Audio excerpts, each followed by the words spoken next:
ये प्रतिष्ठिताम् अधर्मविदुं मे गोपाय रसमन्नमिहायुषे अदब्धायोऽसि ततनो अविशन्नपितुं कृणु सर्गस्य पशून्मे गोपाय विबाधो ये चतुष्पदः अष्टाशपास्य इहाग्नेः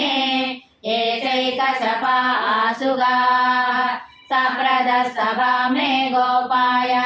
ये च सभ्याः सभासदः तानिन्द्रियावतः कुरु सर्वमायुरुपासताम्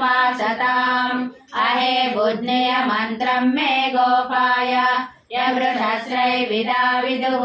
वृषः सामानि यजोगं चेत् साहि श्रीरमृता सताम् ॐ